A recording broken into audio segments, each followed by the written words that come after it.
Good morning and welcome back to the One Celtic Fans View. Make sure you subscribe to the channel as we are trying to hit 18,000 before the start of the season, and make sure you hit the thumbs up for this video, which does help us get to as many Celtic fans as possible. There's massive, absolutely massive transfer news this morning when it comes to Celtic, and also something that Celtic put out on social media yesterday that no one's really talking about. Now, Benji Siegrist misses, before we talk about Adam Idah and another transfer that looks to be happening at Celtic. And I want to talk about the little social media post that Celtic put out last night about Celtic back in training in Lennoxtown, and the boss is back. And it shows you Liam Scales, and then there's the gaffer talking to Matt O'Reilly. I wonder what conversations they've had, if any. The manager will only talk about it when an offer comes in. Left side now. But when you wait and you go into the video and you're watching it, big Bosun Lawwell there, excited to see what happens with him this summer. Kyogo at the back. Continue. Now there's a picture. There's Odin the Warrior. But look who's behind him. Now, with all the talk from his missus that he'd had an agreement to leave Celtic, Benji Siegrist is training at Celtic Park. He's not left Celtic. Benji Siegrist, will Benji Siegrist be number one this summer at Celtic? There's a possibility that no one's thought about. That Celtic might just go, do you know what? We've had Benji Siegrist here for a while. Will Benji Siegrist be your number one? And maybe that's what he was alluding to during the summer. Not the fact that, well, maybe he will leave Celtic. You never know. But as for now, yesterday, Benji Siegrist, as you can see here in the picture, and then as you can see there, that is Benji Siegrist in training at Celtic. So Benji Siegrist, it's cloudy, isn't it? I definitely don't miss that grey, gloomy weather. I've seen some of the players talking about how cold it was when they came back to pre-season training at the beginning of this week. But that's one big bit of news this morning. Benji Siegrist is still at Celtic. He hasn't left Celtic, even though his missus has been putting in the Daily Mail and talking as much as you can to that paper about their life in Australia and how he's came to a deal to depart Celtic. Well, seems like she was talking pish because he's still there. Anyway, before we get on to the big Adam Idah story, we need to talk about a player that left, well, he joined Celtic last summer, and he joined Celtic under a fanfare of this was the next big thing to come out of Australia. Yes, he joined Celtic, but he was injured. Marco Tilio is open up to rejoining Melbourne City from Celtic. This article coming out of Australia. Let me just see it.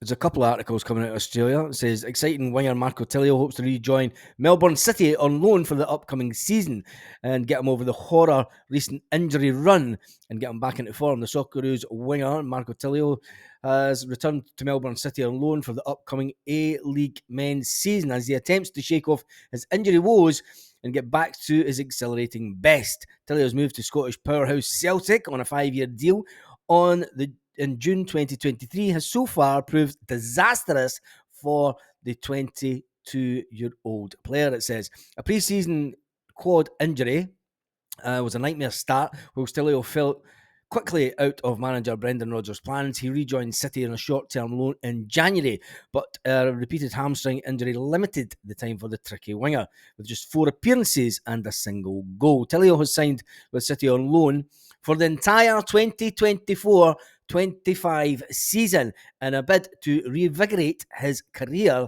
and return to the Socceroos fold. Delighted to re-sign and hopefully have a positive season, he says. Last season didn't go to plan. I had a few injuries, said Marco.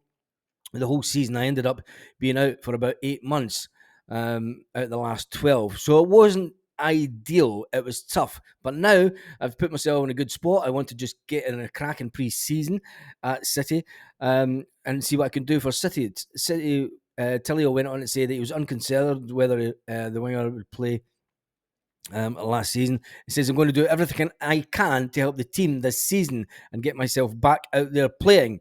It's a massive year. I can't wait. We want to go on and win everything we can this season, says Marco Tilio, who has rejoined Melbourne City on loan for the full season of 24-25. Celtic haven't put anything out as yet, but this is news coming out of Australia this morning, which is a fantastic bit of news for the player.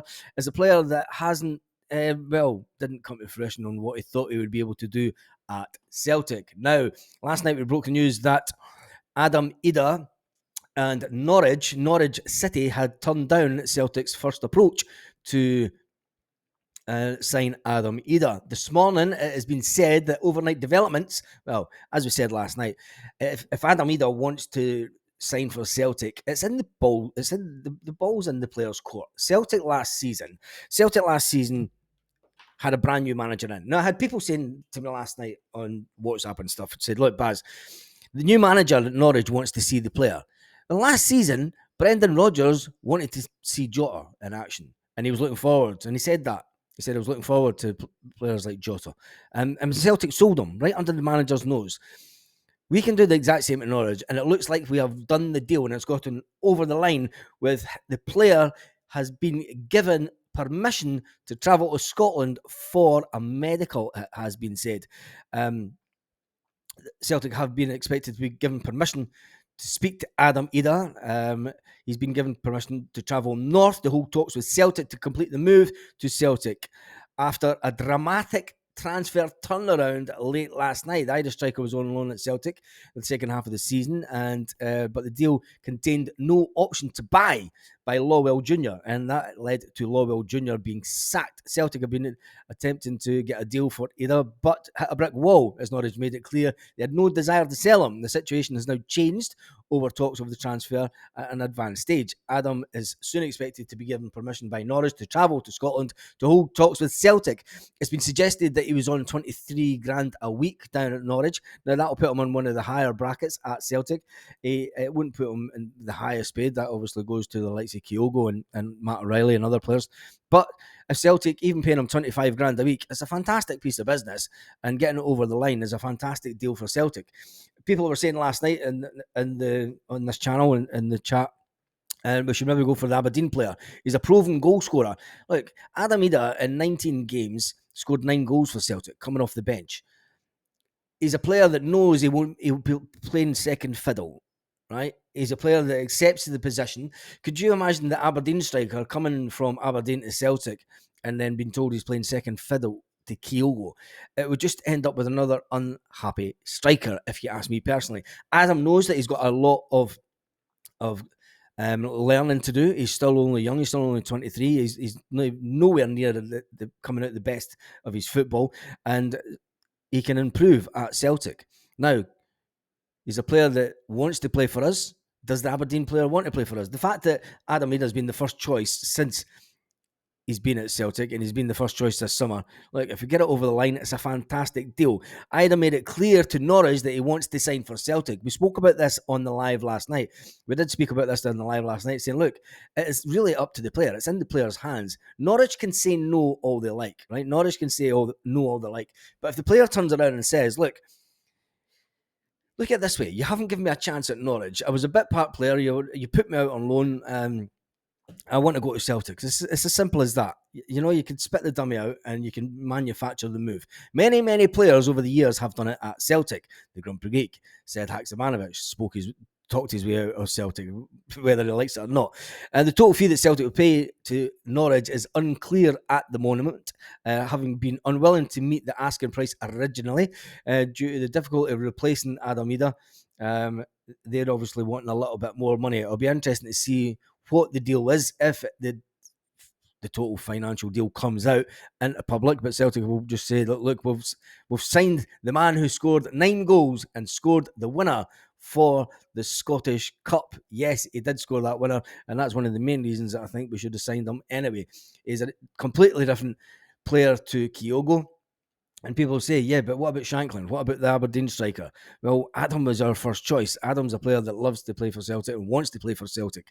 Like I said, he knows that he's going to play second fiddle. He knows he's going to have to come off the bench and be an impact player. And for me, he seems to be happy enough to want to do that at Celtic. Now, Swell, we have a lot of good news. Yesterday on the live, also we spoke about a little bit of bad news when it comes to the Celtic family.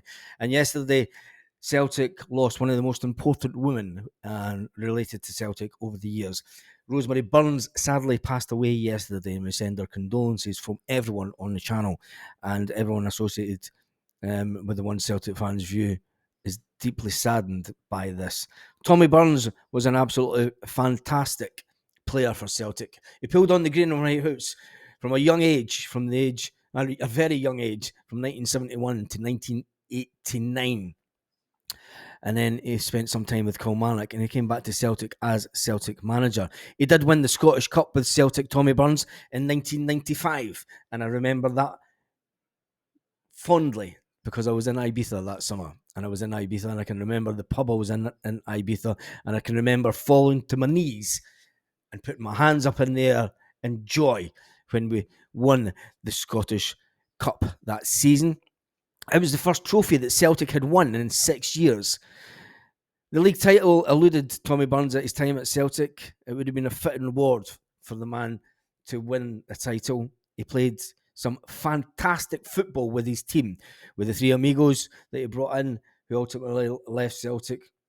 But there's one and only George Cadetti, to this day, still talks about Celtic on his Instagram. And it's a legacy. That is the legacy that Tommy Burns has left. Tommy Burns was absolutely Celtic through and through. From 1971, when he first pulled on the Celtic jumper, to 1989, when he left Celtic. He spent 1989 to 1984 at Kilmarnock before rejoining Celtic. He died at age 51 years old on the 15th of May, 2008. It feels like such a long time ago, but for us Celtic fans, it pretty much feels like yesterday. It does, and it shows you how time flies. Born on the 16th of December 1956, his mother would never have known that one man could go on to create such an affiliation with one team, and that was Glasgow Celtic. Tommy and Rosemary would have been over the moon. Jonathan Burns took up football in a coaching capacity for the MLS next coach Boston Bolts, and he's the executive director of the North American Scottish Coaches Association. He hasn't put anything on social media. You wouldn't expect him to, but our thoughts are with Jonathan and his sisters and the rest of the family at this time. And it's just one of those really sad moments as a Celtic fan. But we look fondly back at Tommy Burns over the years and what he did achieve with Celtic, and especially during his time with Celtic and Gordon Strachan. And on that note, try and have a fantastic day, Celtic fans, all around the world. Tommy and Rosemary would have been absolutely delighted that their son, Jonathan Burns, continued the football legacy within the Burns family. He's an MLS coach with Boston Bolts, and he's also the executive director of the North American Scottish Coaches Association. And he carries on his dad's legacy as being in touch with football and having that football in his life. And we send out our condolences to Jonathan and his sisters at a very, very sad time. And on that note, try and have a fantastic day, Celtic fans, all around the world. Hail, hail.